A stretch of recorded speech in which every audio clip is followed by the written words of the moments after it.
In the figure MNOP is a trapezium. ये जो MNOP है ट्रेपीजियम है, with MN is parallel to PO। MN और PO पैरेलल है। PO is 2 times MN। PO की जो वैल्यू है वो 2 टाइम्स MN है, ये 2 टाइम्स MN है। A line segment FE drawn parallel to MN intersects MP at F and NO at E। ये जो लाइन है ये MN के पैरेलल है, तो MN के पैरेलल है तो फिर PO के भी पैरेलल है, मतलब ये तीनों लाइन पैरेलल है।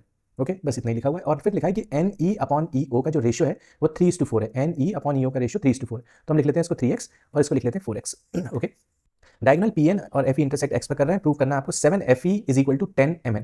7FE is equal to 10 MN, मतलब आपको FE और MN का रेशियो निकालना, सीधी सीधी बात है। तो उसके लिए हमें करना क्या है, देखिए सिंपल सिमिलैरिटी का यूज़ करेंगे और PPT का यूज़ करेंगे। देखिए now in this triangle NPO, ये वाली लाइन इससे पैरेलल है और ये इसका रेशियो आ रहा है 3/4, तो इसका मतलब ये वाला रेशियो भी 3/4 ही आएगा, तो 3x/4x आ गया। ओके, नाउ सिमिलरली अब ये वाले ट्राइंगल में हम लेते हैं PM और N। PM और N फिर से हम BPT लगाते हैं क्योंकि ये वाली लाइन इससे पैरेलल है, MN से पैरेलल है, तो अगर ये 4:3 है तो ये भी 4:3 होगा। ओके, इतनी बात तो क्लियर हो गई, ये आपको लिखना पड़ेगा, मैं डायरेक्ट लिख रहा हूँ। तो this is clear. Now what you are going to do, we are going to prove similar NXE। ये जो ट्राइंगल NXE है इसको हम सिमिलर प्रूव कर देंगे NPO से। ट्राइंगल NPO से सिमिलर करना बहुत आसान है क्योंकि ये एंगल कॉमन है और ये वाला एंगल आप करस्पॉन्डिंग एंगल से लिख सकते हो, ये वाला एंगल करस्पॉन्डिंग एंगल से लिख सकते हो। तो हम क्या लिख सकते हैं बाय डेफिनेशन ऑफ सिमिलरिटी से, XE के अपॉन में क्या आ जाएगा, XE के अपॉन में आ जाएगा PO, और PO क्या है 2MN है, इज इक्वल टू में क्या आ जाएगा, इज इक्वल टू में आएगा NE और अपॉन में आएगा NO। NE है 3x और NO कितना हो जाएगा 7x।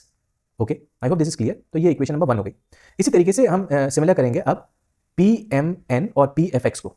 ट्राइंगल PFX को सिमिलर करेंगे ट्राइंगल PMN से। सिमिलर प्रोसेस, ये एंगल कॉमन रहेगा, फिर ये दोनों एंगल करस्पॉन्डिंग एंगल से, या ये दोनों एंगल करस्पॉन्डिंग एंगल से।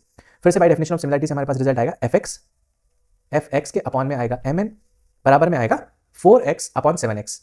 4x/7x।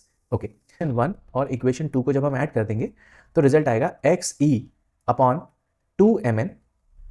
क्या अभी 2MN को एक काम करते हैं, 2 को यहाँ से हटा देते हैं, 2 को यहाँ से हटा के हम इधर 6 कर देंगे। ठीक है, ये जो यहाँ पर यहाँ से अगर 2 को हटाएंगे तो ये 3 से इंटू हो जाएगा, तो that we can do. Okay, so XE के अपॉन में आया MN प्लस अपॉन में क्या आ जाएगा, FX के अपॉन में भी आ जाएगा MN इज इक्वल टू, यहाँ पर देखिए हमने 2 को हम यहाँ ले गए थे तो ये आ गया था 6/7 और यहाँ पर है x और x हमने कैंसिल कर दिया तो ये 4/7। अब यहाँ पर कॉमन आ रहा है MN, XE plus FX is equal to 10/7।